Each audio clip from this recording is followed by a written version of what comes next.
Hola a todos, bienvenidos a una cápsula más de La Fortuna del Pan. En esta ocasión platicaremos de una parte fundamental en el mercado del pan en nuestros negocios. El principal, el panadero. Un perfil que tiene sus muy particulares formas, personalidades, educación y cultura. Platicaremos sobre ello, platicaremos sobre 3 estructuras de sueldo que les voy a recomendar después de tener aproximadamente 20 años ya en este negocio de la panificación, para que ustedes puedan decidir cuál de ellas aplicar y para que también entendamos que no porque las personas hagan pan, son panaderos. De hecho, ¿qué es el panadero? Pues para la mayoría de nosotros yo creo que podríamos definirlo como un artesano.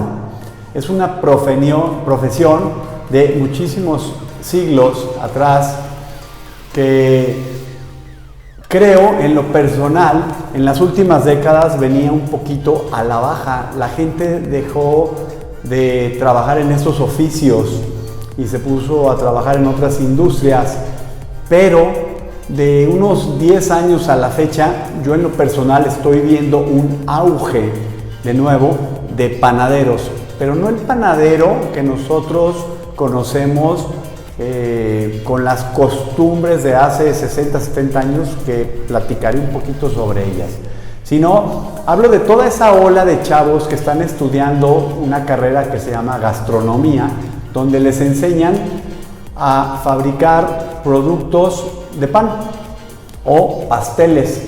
Estos chavos les vamos a definir para esta cápsula como chef panaderos, que también tienen sus asegúnes.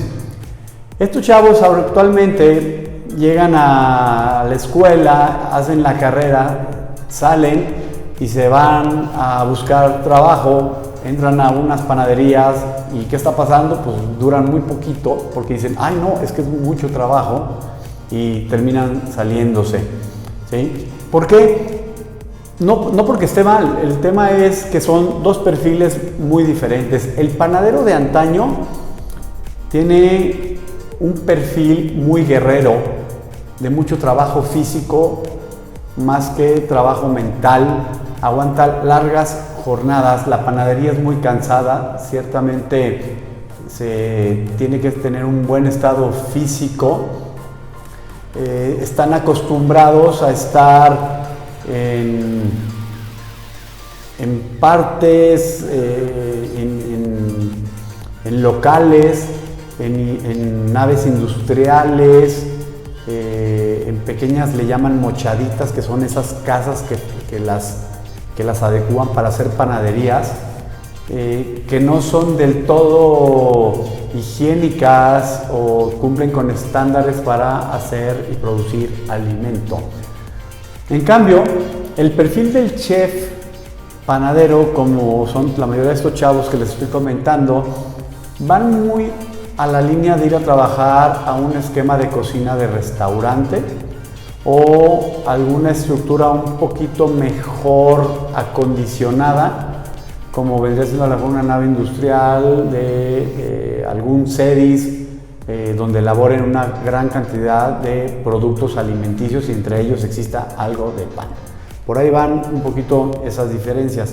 La realidad es que en el panadero el tema de la cultura, el tema de la educación, muy arraigada de siglos, yo le veo uno de sus grandes problemas es la baja inocuidad y la baja higiene con la que educados fueron y por lo tanto no la ven reflejada en la elaboración de sus productos. A comparación de esta nueva oleada de chavos, chef panaderos, que sí traen mucho el tema de la inocuidad y la higiene para la elaboración de sus productos, pero lo que no tienen son temas de velocidad en el trabajo ni tampoco la aportación a querer desgastarse demasiadas horas físicas para realizar unas producciones más largas manuales, ¿sí? Bueno, entrando un poquito más en materia, les voy a platicar sobre lo que para mi gusto son perfiles en panadería, ¿sí? Y los voy a dividir en 4 principalmente. El primero, me voy a ir de la parte de menos conocimiento a la de mayor conocimiento. Vamos a comenzar con el ayudante. Este ayudante principalmente lo que hace son cuestiones de decoración, sigue al pie de la letra las órdenes que le dan los oficiales o los maestros panaderos, y todas sus funciones o actividades son más físicas y de pequeñas decoraciones o pequeños terminados en los productos. No entra al tema del conocimiento de masas, ni al tema de texturizado, ni a los temas de fermentaciones. Puede pasar, sí, pero no lo recomiendo. De ahí, del tema del ayudante panadero, brincamos al oficial. El oficial ya tiene conocimientos en la parte básica de decoración y actividades como limpiezas de moldes, un poquito de fermentaciones, también de horneos, pero donde suele estar corto en conocimiento es en la parte de las mezclas de producto, donde se necesita un mayor conocimiento para poder dejar las masas en el punto óptimo.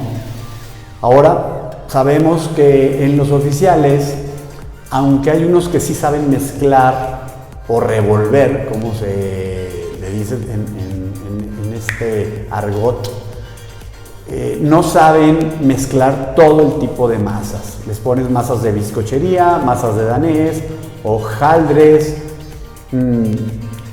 masas dulces, masas blancas y batidos, y algunos más bien los oficiales no te saben hacer todo ese estilo de masas.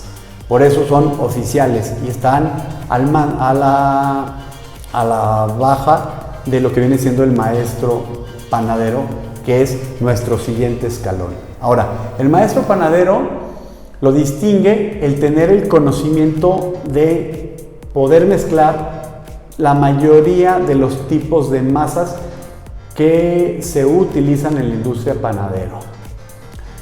Tiene un conocimiento más empírico que técnico, pero a fin de cuentas le funciona para poder elaborar los productos y para poder cumplir con los requerimientos y las necesidades de los establecimientos que los contratan.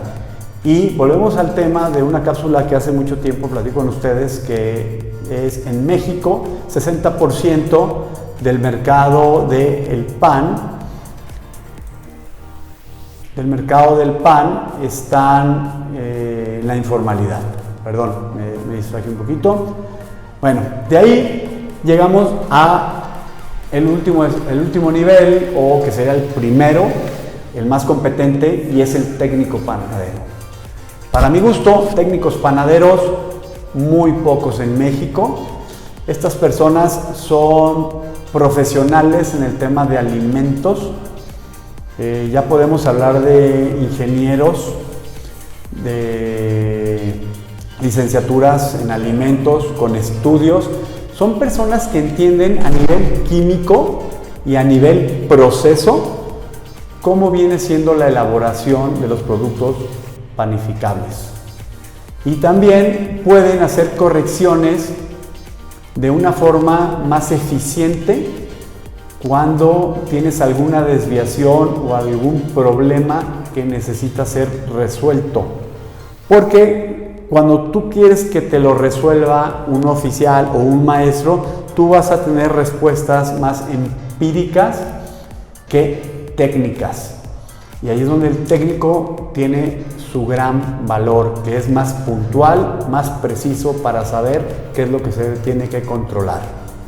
Muy bien, esos son los 4 perfiles y terminaré la cápsula recomendándoles también 3 estructuras de pagos o sueldos para estos perfiles de panaderos. El primero es la estructura de sueldo fijo. La estructura de sueldo fijo la recomiendo para los ayudantes solamente. Estos ayudantes no te van a dar ni más velocidad ni menos velocidad en tu proceso, y mucho menos si el tema es manual, porque ellos van a las órdenes y a las indicaciones del maestro o del oficial. De ahí viene la segunda estructura, que es la de destajo. Sueldo a destajo. Es la que yo te pago según lo que hagas.